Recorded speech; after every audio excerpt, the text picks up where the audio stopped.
consacré ce matin à la démographie française. L'INED, l'Institut national des études démographiques, a publié cette semaine ses projections pour la population française. Bonjour Baptiste Morin. Bonjour Dimitri, bonjour à tous. Chef du service économie d'Europe 1, Baptiste. Alors ce que dit l'INED, c'est qu'entre la crise des berceaux d'un côté et la hausse de la mortalité de l'autre, la démographie française est sur le point de connaître un effet ciseau. Oui, la pyramide des âges est en passe de s'inverser. L'année dernière, 663 000 bébés sont nés, 646 000 personnes sont décédées, soit un solde naturel à 17 000. Cet écart n'a jamais été aussi faible depuis la fin de la Seconde Guerre mondiale. Et d'après les projections de l'INED, donc en 2027, dans moins de 2 ans, les courbes vont se croiser. Il y aura plus de décès que de naissances en France. C'est du jamais vu. Alors on en connaît les raisons. Le nombre de personnes âgées augmente. Le baby-boom est en train de devenir un papy-boom. Comment on explique cependant, Baptiste, la baisse de la natalité, le fait qu'on fasse moins d'enfants ?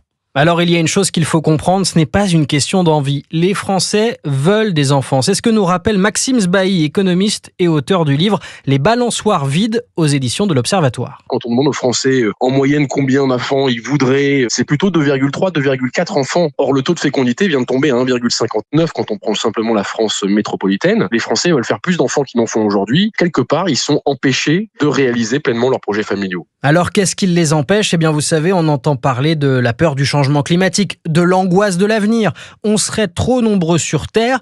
En fait, le premier obstacle, c'est l'argent. Une étude belge parue cette semaine estime qu'il faut environ 250 000 € pour élever un enfant jusqu'à ses 25 ans. C'est beaucoup d'argent. Dans le détail, il y a le logement. Les jeunes générations ne peuvent plus s'acheter des biens aussi grands que leurs parents. Et puis, il y a le mode de garde aussi. Trouver et payer une place en crèche ou chez une assistante maternelle, c'est loin d'être évident. Encore aujourd'hui, avoir un enfant, ça veut souvent dire travailler moins, voire arrêter de travailler. Alors, la conséquence de tout cela, Baptiste, c'est une société vieillissante avec les défis économiques que cela comporte. Oui, ça a déjà commencé. Il y a déjà plus de personnes de plus de 60 ans que de jeunes de moins de 20 ans en France. Et à l'horizon 2065, tenez-vous bien Dimitri, il y aura plus de centenaires que d'enfants de moins de 3 ans dans notre pays. Cette nouvelle donne, elle interroge notre modèle social. Moins de bébés, ce sont moins d'actifs, moins de contribuables qui vont pourtant devoir financer plus de soins, plus de pensions. Notre système de retraite ne tiendra pas le coup très longtemps. De ce point de vue, le débat récurrent autour de l'âge légal de départ à la retraite, c'est vrai qu'il apparaît complètement dérisoire. Alors voilà pour le constat, Baptiste. Bon, qu'est-ce qu'on peut faire ? Quelle solution face à cette situation démographique pour le moins inquiétante ? Il y en a deux. À court terme, l'immigration pour compenser le manque d'actifs. Mais c'est une vision purement comptable. La relance de la natalité, c'est du long terme et c'est un choix politique. 3 axes principaux se dégagent. Le premier, c'est celui de la politique familiale, comme l'explique le sociologue Julien Damon, auteur des Batailles de la natalité aux éditions de l'Aube. Aujourd'hui, c'est le premier enfant qui est le plus difficile à faire survenir. Donc, on doit pouvoir reconfigurer nos allocations familiales de manière à ce qu'il y ait une allocation familiale au premier enfant. Julien Damon propose par exemple de verser une aide de 70 € par mois dès le premier enfant. Le deuxième levier, c'est la garde d'enfants. Il faut plus de crèches, plus de places dans ces crèches et plus d'assistantes maternelles. Le troisième levier, c'est l'accès au logement pour les jeunes. Mais quand on voit le peu d'intérêt du président de la République pour le sujet du logement ou pour celui de la démographie depuis 2017, ça ne pousse pas forcément à l'optimisme. L'enquête du vendredi de la rédaction d'Europe 1 signée du chef du service économie d'Europe 1, Baptiste Morin. Merci beaucoup Baptiste. Bonjour chers abonnés, on se retrouve aujourd'hui pour discuter d'un thème que je souhaitais évoquer depuis un certain temps. Mais voilà, donc ce matin j'ai vu cette news d'Europe 1, mais c'est pas la première fois qu'on voit des news de ce type survenir, en tout cas en ce qui nous concerne en France. Cependant, c'est un vaste sujet, il y a beaucoup de choses à dire, puisqu'on prétend qu'on est trop nombreux sur Terre, qu'on consomme trop de ressources, que ceci, que cela, que machin. En fait non, c'est un mythe, c'est pas du tout vrai. D'ailleurs, Grigory Grabovoï nous dit, dans le livre sur les aliments, série numérique pour la vie éternelle, page 138, sur le 2e paragraphe, on nous dit Quand nous parlons de surpopulation, rien n'est vrai. Si vous imaginez tous les humains, c'est-à-dire environ 7 milliards selon les estimations, sur un terrain d'environ 3000 km², c'est l'équivalent de la Nouvelle-Zélande, je crois, au moment où il donnait cet exemple. Mais à ce moment-là, on était 7 milliards d'êtres humains. Maintenant, on est un peu plus de 8 milliards. Mais on n'est pas 1 milliard près, on va dire. Donc là, on avait... Quand est-ce qu'il a écrit ce livre? En 2004, pour la version russe. Donc, 7 milliards, selon les estimations, sur un terrain d'environ 3000 km², on pourrait placer 2 personnes par mètre carré, ce qui veut dire qu'il y aura assez de place pour chacune d'entre elles. Alors bon, c'est pas beaucoup de place, 1 mètre carré, je vous l'accorde, mais c'est un exemple assez frappant. En vérité, il n'y a pas beaucoup de personnes sur la planète et elles peuvent évoluer vers l'infini dans toutes sortes de situations. Effectuez votre pilotage pour une reproduction infinie des aliments. Voilà. Alors, qu'est-ce qu'il faut retenir de ça? C'est quand on nous dit qu'on est trop nombreux, c'est pas vrai. Et puis quand l'être humain sera complètement réalisé, on pourra même dire que le diamètre de la Terre va grandir, et je crois que des scientifiques déjà l'avaient dit. Donc on pourra agrandir la Terre. Et il faut comprendre aussi, et ça on l'a tous appris à l'école, que quand on parle de territoire, on a toujours des zones qui ne sont pas peuplées de la même façon. Bon là, en termes de démographie, on voit que après la Seconde Guerre mondiale, évidemment, vu que les pertes humaines ont été extrêmement importantes, parce que le vrai complot contre l'humanité, c'est ça, c'est les guerres en fait, les données démographiques ont augmenté, puisque la nature n'aime pas le vide. Je veux dire, quand vous coupez de l'herbe, elle repousse... là, c'est pareil, en fait. Ça sert à rien d'essayer d'exterminer les gens, parce qu'on revient 10 fois plus nombreux. Alors, j'ai l'exemple d'un documentaire qu'on avait fait sur Simone Veil, où j'ai abondamment pleuré, et je le reconnais, parce que on a tué toute sa famille, en fait. Et à la fin du documentaire, on la voyait entourée de son mari, de ses enfants, de ses petits-enfants, etc. Tout ça, et en fin de compte, voilà, c'est la vie.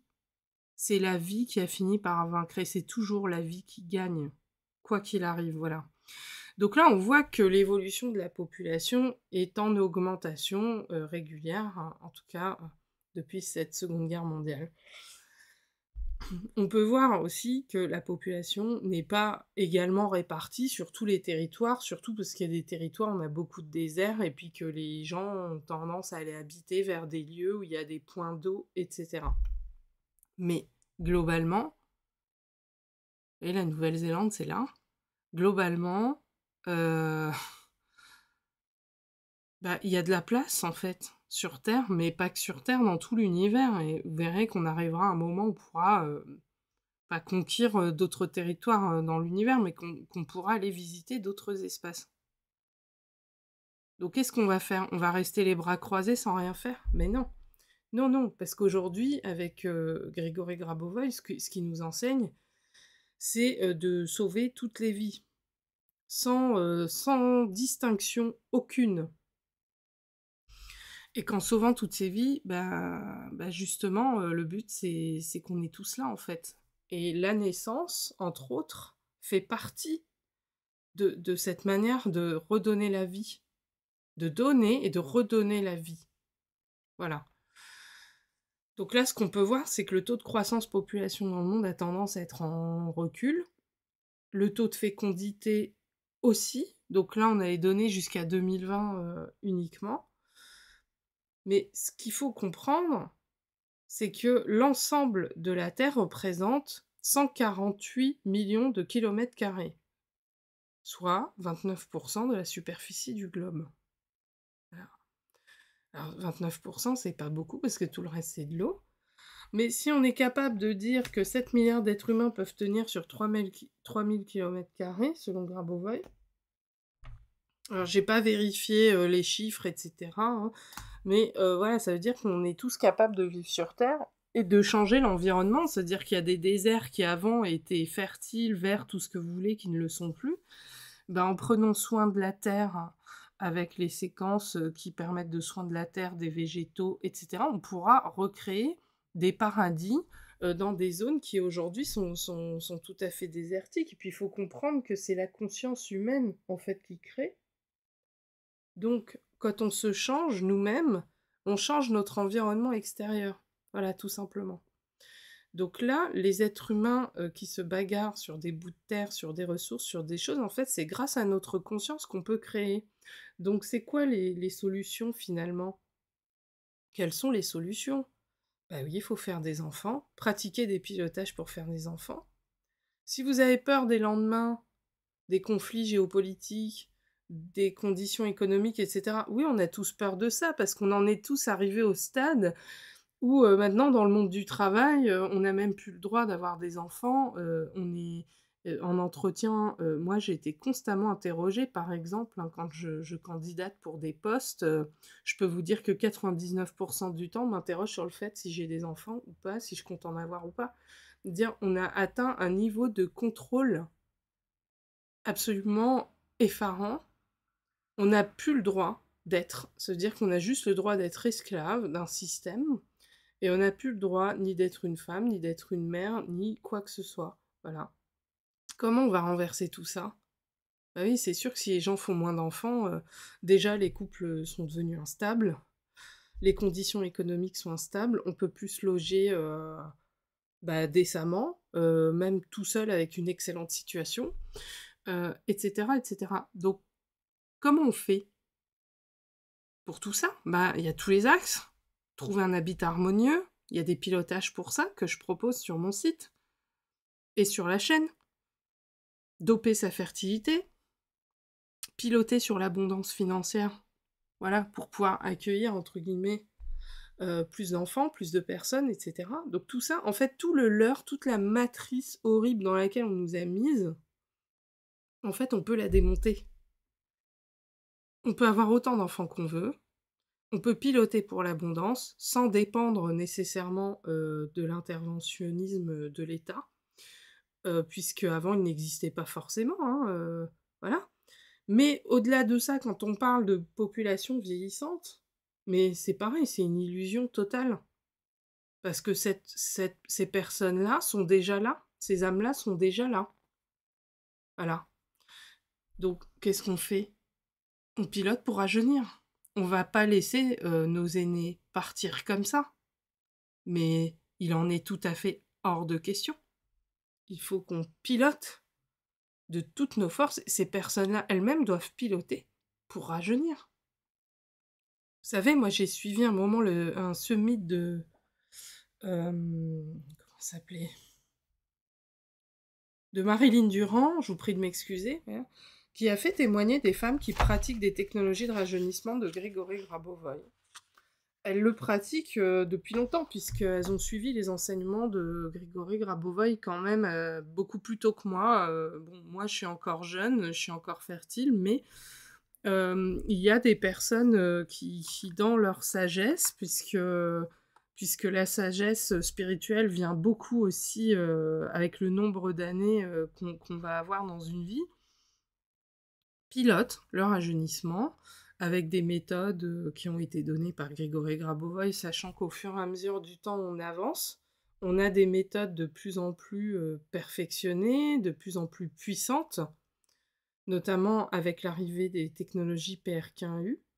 Voilà. Et donc, ces personnes témoignent qu'à des âges avancés, même supérieurs à 70 ans, elles se remettent à avoir leur menstru, par exemple. Et c'est quoi avoir ces menstruations pour une femme? Bah, c'est être jeune, justement. Mais oui, parce que là, on découvre que finalement, la ménopause... J'écoutais un médecin l'autre fois qui en parlait. Elle explique qu'il y a des dégâts sur le corps physique d'une femme qui sont complètement hallucinants, en fait. Se dire qu'avoir ses règles, c'est vraiment très contraignant pour nous, à plus d'un titre, sur plusieurs niveaux. Cependant, c'est la garantie d'être en bonne santé. Ça va se refléter sur l'épaisseur de nos cheveux, notre rapport taille-hanche, l'élasticité de la peau, la solidité des os, mais pas que ça. Elle expliquait qu'aussi, une femme qui avait encore ses règles, une femme qui ne les avait plus, quand on faisait des scans, de leur cerveau, ils n'étaient plus du tout dans le même état. Donc vous voyez, le principe de rajeunir, c'est pas juste un confort esthétique, en fait. Parce qu'on peut décider de comment on veut rajeunir et de quelle apparence on peut avoir en fonction du statut, socio-professionnel qu'on peut avoir et on peut avoir l'air plus jeune quand ça arrange dans certains métiers d'avoir l'air plus jeune, mais on peut aussi décider d'avoir l'air plus vieux, mais d'être jeune à l'intérieur. Se dire quoi être jeune à l'intérieur? C'est justement de ne pas être, souffrant, de ne pas être malade, de ne pas avoir des os poreux, de ne pas avoir un cerveau qui dégénère. Etc. Donc le rajeunissement, déjà, c'est le premier palier qu'on va chercher à exploiter, parce que là, on va pas perdre du temps en quittant, entre guillemets, ce plan de vie physique pour revenir plus tard. Quand on revient plus tard, on perd du temps, on prend du retard. On a déjà expliqué ces choses-là, où je vous ai expliqué que je sais que dans des vies passées, par exemple, j'étais déjà musicienne, mais avec un niveau très élevé par rapport à celui que j'ai aujourd'hui. Donc c'est bien la preuve qu'on perd du temps dans notre évolution quand on part et qu'on revient. Donc quel est le but maintenant de tout ça? C'est ne plus prendre de retard dans l'évolution. Donc nos aînés ne doivent pas partir. On doit les retenir quoi qu'il en coûte. Et aujourd'hui, je vous donne des outils pour qu'on le fasse. Et tous les gens qui pratiquent Grigori Grabovoï, ces technologies, le font. Donc là, il s'agit de nous retrousser les manches, et chacun à notre niveau, au moins, si chacun le fait au niveau de sa famille nucléaire, déjà c'est énorme. Si tout le monde s'occupe de sa propre famille, déjà c'est énorme. Mais on peut s'occuper de notre entourage, de nos amis, de nos connaissances, etc. Tout ça. Et on peut empêcher des gens de partir parce qu'il faut surtout pas qu'elles partent. C'est ça qui nous fait perdre du retard dans notre évolution en tant qu'humain, tant sur le plan individuel que collectif. Personne ne doit partir. Personne. Et sans exception. Voilà. Donc là, aujourd'hui, nous, notre objectif ultime, finalement, c'est de faire ça. Et moi, je suis ravie de voir que beaucoup de personnes qui utilisent mes pilotages sonores, qui sont très très puissants, même si les pilotages vocaux, on récite les séquences, on se concentre, etc., sont très efficaces aussi, mais c'est vrai qu'en fonction de la patience des personnes, les pilotages sonores qui diffusent le champ informationnel à la norme sont très efficaces, très puissants, vont cibler directement, etc. Je vous donne un exemple, on a une personne là qui a utilisé les audios pour le corps humain et le fait d'empêcher une personne de partir qui a pu sortir un proche du coma, par exemple. Voilà, donc nous, on ne pratique pas la médecine illégalement, évidemment, ici. Hein. Mais voilà, on a des outils pour aider nos proches, pour les entourer, pour leur donner de l'amour, etc. J'ai d'autres personnes qui prennent des pilotages pour des personnes de leur entourage et qui pratiquent. Moi-même, je pratique en faisant écouter à ma propre maman des sons tous les matins. Elle est diabétique insulinodépendante. Je lui fais écouter, j'ai une playlist exprès pour elle hein, qui vise les petites problématiques, ou grosses problématiques qu'elle peut avoir, mais par ordre de priorité, je lui fais écouter. Et pendant ce temps-là, bah, je la retiens, je lui fais la conversation, on parle complètement d'autre chose, et puis pendant ce temps-là, les sons travaillent en arrière-plan. Et en fait, l'autre jour, j'ai appelé son infirmier pour voir où ça en était. Comment évoluait sa glycémie? Il me répond la chose suivante. Les résultats sanguins sont tombés aujourd'hui. Ils sont extraordinaires. Alors ça veut pas dire qu'elle est plus diabétique, mais c'est pas du tout ça. Ça veut simplement dire qu'en fait, je soupçonnais depuis un certain temps que il diminuait les doses, il repassait pas une deuxième fois, etc. tout ça. Et que c'était en train de baisser, tout simplement, c'est en train de baisser tranquillement. C'est-à-dire qu'elle a moins de doses d'insuline, et puis voilà, les choses vont comme elles vont. Donc, vous allez avoir le témoignage très prochainement d'une personne qui a souscrit un pilotage sonore pour réguler la glycémie, qui m'a écrit seulement au bout de 3 semaines qu'elle avait refait des analyses qui étaient tombées la veille et qu'elle n'avait plus rien. Alors elle va venir vous expliquer tout ça sur la chaîne, hein, parce qu'elle a procédé avec ses méthodes à elle aussi. Elle vous expliquera très bien tout ça, parce que lui aussi, cette personne-là était très inventive et a décidé de, comment dire, Donc voilà, on a été interrompu un court moment, je suis désolée, c'était un appel urgent important. Oui, donc on a une personne qui a pratiqué ses pilotages sonores, qui a été parfaitement inventive et créative, puisqu'elle s'est créé des playlists avec des systèmes de prières en araméen, par exemple, à la Vierge Marie, et puis, d'autres astuces, comme déclencher les sons à certaines heures, etc. Tout ça, bon, enfin voilà, elle vous expliquera tout ça, parce qu'elle est d'accord pour vous en parler, voilà. Et dites-vous que les témoignages, c'est un super mode d'emploi pour vous inspirer dans les pratiques, parce que ce que les personnes ont réussi à mettre en place par elles-mêmes, et du coup, ça peut vous bénéficier, et c'est super important. Voilà. Donc le fin mot de l'histoire, c'est qu'il faut pratiquer le rajeunissement. Donc on a un son qui s'appelle Élixir de jeunesse, qui est super à ce niveau-là. Voilà. Vous voyez, on en avait déjà parlé, parce qu'on a un complexe total de régénération, mais sinon, vous prenez tous les pilotages en lien avec le corps physique. Donc là, comme je viens de refaire encore un Covid, c'est le 3e là, pic depuis début janvier. La seule différence, c'est que là, je fais des formes beaucoup moins graves, ça veut dire que c'est léger, j'arrive quand même à m'alimenter, j'arrive quand même à faire une pause et regarder un petit film au lieu de rester travailler non-stop, parce que c'est vrai que j'ai tendance à ne jamais m'arrêter. Et comme j'ai cassé l'écran de mon ordinateur il y a quelques semaines, tout est arrivé en même temps. Je pense que c'était le signe qu'il fallait que je ralentisse un petit peu, parce que voilà. Donc traiter tout ce qui est le corps physique.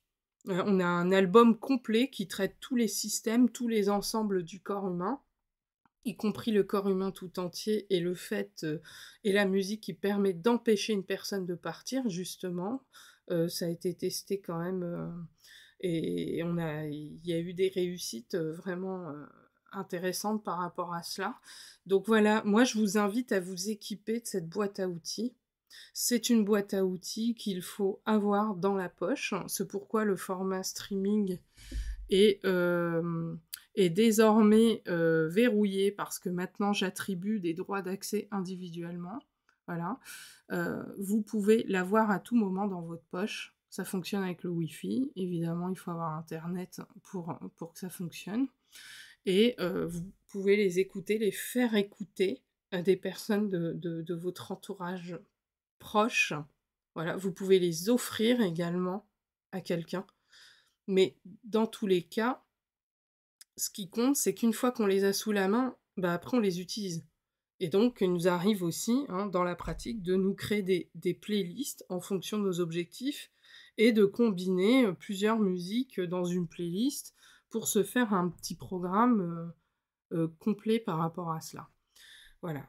Donc la solution au questionnement de ce que Europe 1 nous expliquait ce matin, c'est que nos aînés, faut pas les laisser partir. Certes, faut faire des enfants, mais avant tout, les personnes qui sont déjà là, en fait. Et ces personnes-là doivent rester avec nous. Et on a tous les outils aujourd'hui pour le faire. Grâce à Dieu et grâce à Grigory Grabovoi. Et donc leurs vassaux, dont je fais partie, vous fournissent les outils pour les pratiquer. Et en fonction des difficultés de pratique, voilà. Et ce qu'il y a de bien, c'est qu'avec les sons, même une personne qui n'a pas la patience de piloter, de se concentrer, ce qui est le cas de mes parents. Donc l'idée vient de là, les premières idées viennent de notre entourage immédiat. Comment faire pour les aider plus ? On peut se concentrer pour les personnes qu'on aime, qu'on veut aider, Mais il faut mettre en place des outils complémentaires qui permettent de travailler en continu. Et nous, c'est ce qu'on fait. Donc voilà, sur ce, je vais vous embrasser très très fort. Je vais vous souhaiter un très bon week-end. À très bientôt. Ciao.